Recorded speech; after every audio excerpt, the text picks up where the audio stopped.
es que aunque la libertad formal es necesaria, existe otro tipo de esclavitud que destruye a las personas como un cáncer.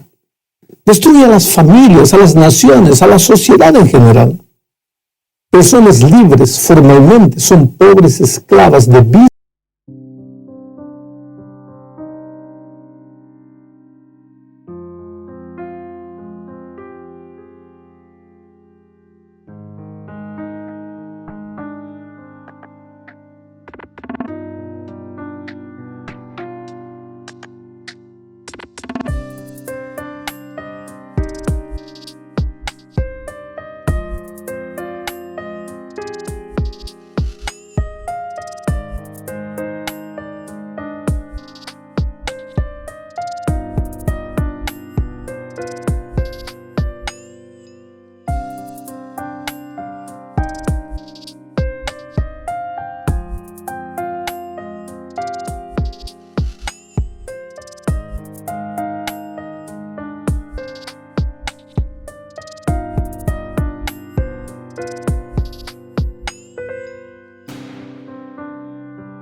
Y hábitos perniciosos que muchas veces llegan a anularlos como seres humanos.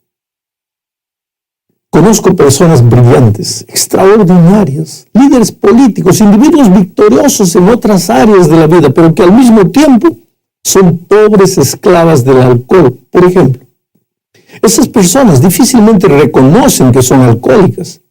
Si les preguntas, te van a decir que beben socialmente, pero sin saber están aprisionadas por el alcohol. Es que el problema con el alcohol es justamente ese. Tú nunca sabes el terreno que estás pisando. Por eso, mira, la Biblia aconseja en Proverbios capítulo 23, desde los versículos 29 al 32, lo siguiente. ¿De quién son los ayes? ¿De quién las tristezas? ¿De quién las contiendas? ¿De quién las quejas? ¿De quién las heridas sin causa? ¿De quién los ojos enrojecidos? De los que se demoran mucho con el vino, de los que van en busca de vinos mezclados. No mires al vino cuando rojea, cuando resplandece en la copa. Entra suavemente, pero al final como serpiente muerde y como víbora pica. Interesante, Salomón compara en este texto al alcohol con una serpiente. Lo que el sabio quiere destacar es la manera disimulada como el alcohol destruye la vida. No llega, sí, diciendo que te va a destruir, no. Llega casi oculto, escondido detrás de una etiqueta atrayente. ¿Ya te diste cuenta cómo las botellas de whisky y de vino son bonitas? El otro día recibí la carta de un hombre que está en la prisión por haber matado a su mejor amigo. Este hombre está ahí porque estaba celebrando su cumpleaños y de repente, en medio, estaban comiendo, tomando, bebiendo, bailando. De repente, la mente quedó oscurecida por el alcohol. Quedó celoso, agarró el revólver, metió 6 tiros a su mejor amigo. Al día siguiente, el amigo estaba muerto y él estaba en la cárcel. Ahora él dice así: yo nunca le hice mal a nadie. Sí, nunca le hiciste mal a nadie, pero estabas pisando el terreno peligroso del alcohol. Y con tu mente oscurecida por el alcohol, pues llegaste, ahora está pagando 13, 14 años de prisión por una tontería. Es así que trabaja el alcohol, como serpiente astuta, destruyendo vidas. Vayamos ahora a la segunda parte de la lección. Hablaremos sobre la adicción al sexo. Mira, lo primero que tenemos que saber es que el sexo es una de las cosas más puras y sagradas que Dios creó. En el Antiguo Testamento, cuando Dios decidió marcar a su pueblo para identificarlo como su pueblo, lo marcó en el sexo a través de la circuncisión. Y en el Nuevo Testamento, al comparar el tipo de relación que Él deseaba tener o desea tener con su iglesia, Él usa la figura de la relación sexual entre esposo y esposa. Date cuenta del sentido de santidad que tiene el sexo para Dios. El problema es que después de la entrada del pecado, el sexo también se deturpó y hoy se ha transformado en un poderoso instrumento de esclavitud que el diablo usa para destruir la vida de muchos cristianos. Antes de continuar, Analizando este asunto, debemos decir que para que el sexo sea el sexo sagrado que Dios planeó, debe ser una fuente de comunión física, mental y espiritual entre esposo y esposa. Siendo así, se vuelve también en una fuente de placer. Y querido, no hay nada de errado con el placer. El placer es fruto de los sentidos y Dios colocó los sentidos en el cuerpo humano. El problema es que el pecado hizo que el hombre, la mujer, busquen el placer por el placer en sí. Y eso, lejos de producirle satisfacción, lo deja vacío, lo deja desesperado. Entonces el hombre se hunde cada vez más en la busca alucinada del placer hasta caer en un círculo vicioso que lo lleva finalmente a la locura y a la muerte. La deformación del sexo puro que Dios creó tiene hoy muchas formas: adulterio, prostitución, pedofilia, tantas otras aberraciones. Pero el instrumento poderoso que el enemigo usa para sembrar todo eso en la mente humana se llama pornografía. Ahora, querido, si por esas cosas de la vida eres de alguna manera víctima de la pornografía, el primer paso que debes dar es parar inmediatamente. Cuanto más tardes en hacerlo, más te costará. Al principio es posible que tu mente trate de fabricar todo tipo de disculpas para continuar. Pero por favor no te dejes convencer y no cedas a la tentación de seguir mirando. Contemplar pornografía perjudica tu calidad de vida. Reflexiona con sinceridad en la repercusión que ha tenido el hábito en tus relaciones familiares y con tus amigos. Si eres esposo y padre, lo más seguro es que tu esposa o tus hijos ya han notado ciertos cambios de conducta en ti. Quizá te has vuelto malhumorado, huraño, reservado, retraído, incluso sin darte cuenta de lo que estás haciendo. Puede que a veces ataques verbalmente a los miembros de tu familia sin ningún motivo. Ahora mira, si ves que te sientes atraído hacia la pornografía, no intentes luchar solo contra esa inclinación. Busca ayuda. Confíate en un amigo que sea maduro o al pastor de tu iglesia. Es cierto que exigirá valor de tu parte admitir el problema, pero un amigo maduro probablemente te va a admirar porque tomas esa iniciativa para ponerle fin a la situación que estás viviendo. La principal razón por la que debes combatir la adicción a la pornografía es, por supuesto, el deseo de agradar a Dios. Cuando llevas una vida virtuosa, regocijas el corazón de Dios. Cuando, por el contrario, te extravías, haces que se sienta herido el corazón de Dios. Ahora, si tú eres cristiano, sin duda, te importan los sentimientos de Dios. También debería preocuparte el uso que le das a tu mente y a tu corazón, que fueron dedicados a Dios, que fueron prestados por Dios y por lo tanto deben mantenerse limpios para su servicio. La Biblia en 2 a los Corintios capítulo 7 versículo 1 insta a los cristianos a limpiarse de toda contaminación de carne y del espíritu, perfeccionando la santidad en el temor de Dios. Ahora, supongamos, sin embargo, que mientras te estás esforzando por lograrlo, abres un día accidentalmente un sitio de la red con contenido pornográfico. Ciérralo inmediatamente. De ser necesario, cierra también el computador. Si te sientes tentado de regresar a aquel sitio, dirígete con fervor a Dios para rogarle que te ayude a resistir la tentación. Si te atormentan pensamientos impropios, ora hasta sentir alivio. Entonces la paz de Dios, que supera todo pensamiento, guardará tu corazón y tus facultades mentales. Por supuesto, tendrás que reemplazar los pensamientos impuros por los que Pablo aconseja en Filipenses 4:8, ¿te acuerdas? Pensamientos verdaderos, de seria consideración, justos, castos, amables, de buena reputación, etc. La tercera parte de la lección trata sobre otro vicio, otra adicción, el vicio del juego. Gente que esperando ganar dinero con facilidad cae imperceptiblemente en las garras del vicio. Conozco personas desesperadas por verse libres de este vicio y no pueden salir. Querido, la solución es Cristo. Y sin embargo, esas personas muchas veces no aceptan la idea de Cristo. Quieren vencer solas. Y solito cualquier esfuerzo que hagas está condenado al fracaso. Mira, yo no voy a perder mucho tiempo aquí explicándote por qué el juego por dinero es destructivo. Es tal vez uno de los vicios más difíciles de vencer. Porque el diablo es astuto, te hace ganar una sola vez para entusiasmarte y después solo te hace perder. Pero no solo cosas materiales que de alguna manera puedes recuperar, te hace perder la dignidad, el respeto propio y finalmente la salvación. La cuarta parte de la lección habla de la actitud que el cristiano debe tener ante el dinero.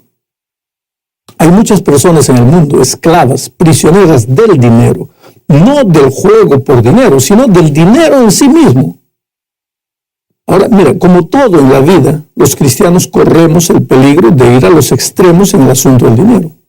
Por un lado, hay cristianos que piensan que el dinero es malo, que el cristianismo no combina con riqueza ni prosperidad, que los cristianos siempre debemos ser pobres. Oh, querido, eso no es verdad.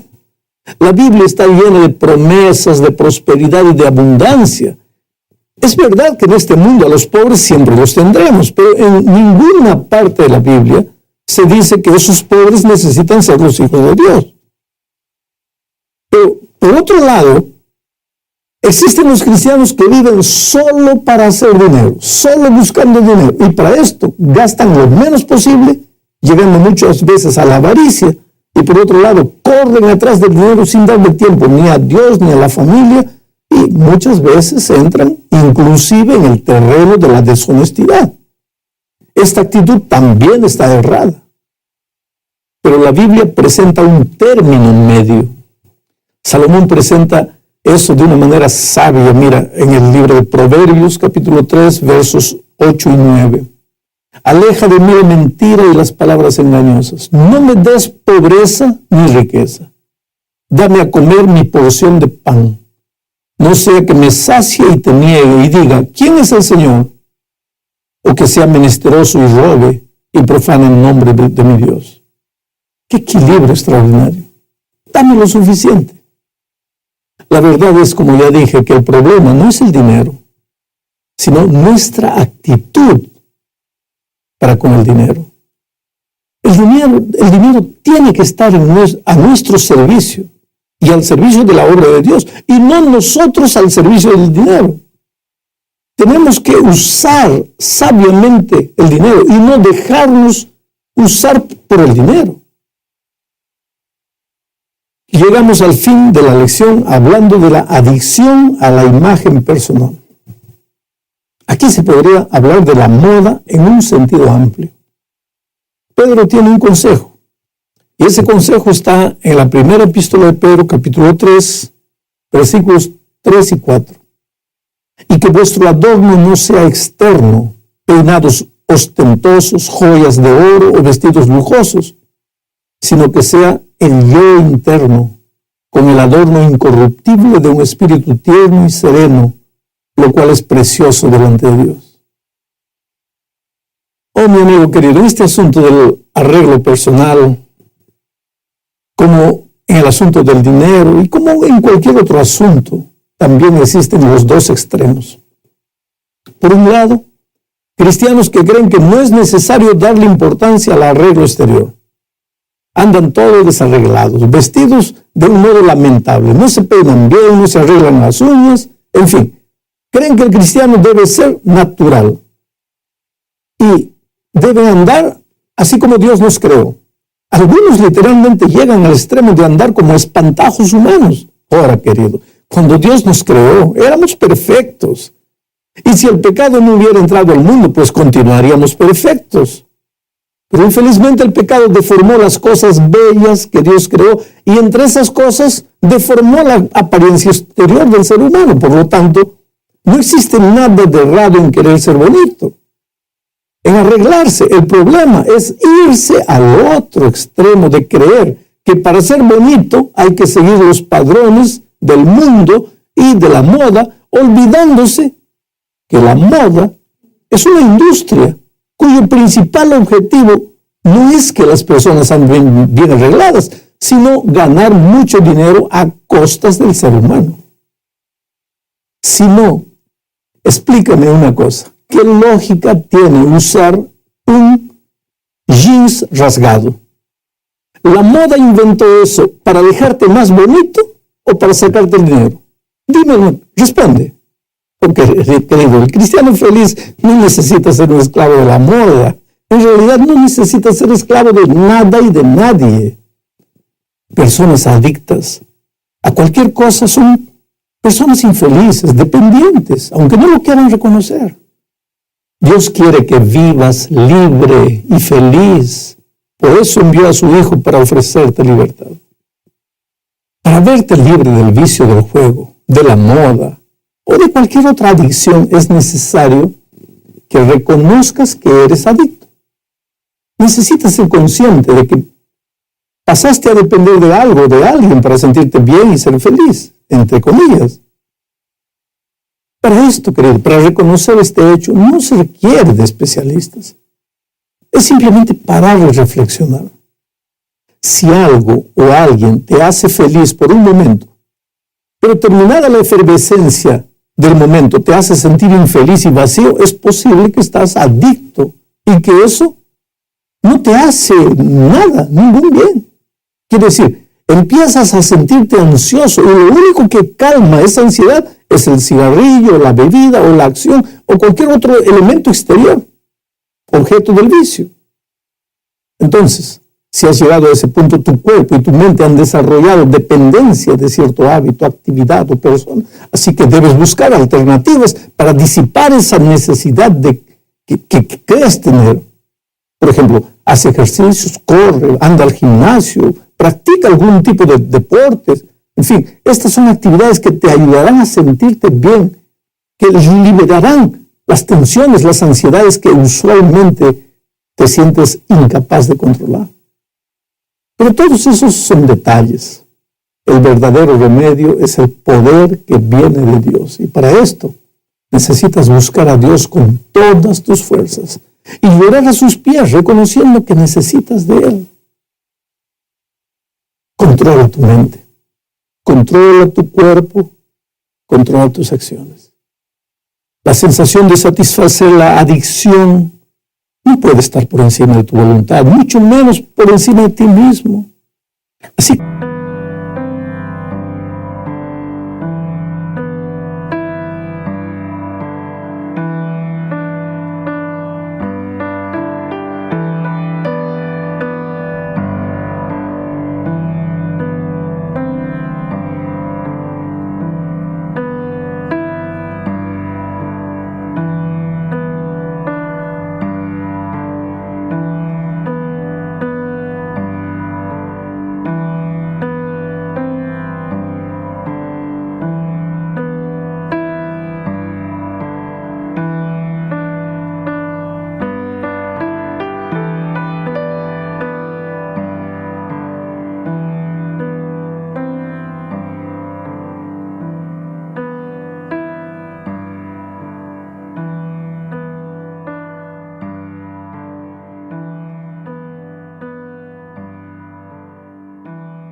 cuando llegue el deseo, simplemente enfréntalo en el nombre de Dios y recházalo. Dirige tus fuerzas y deseos hacia algo más productivo en tu vida.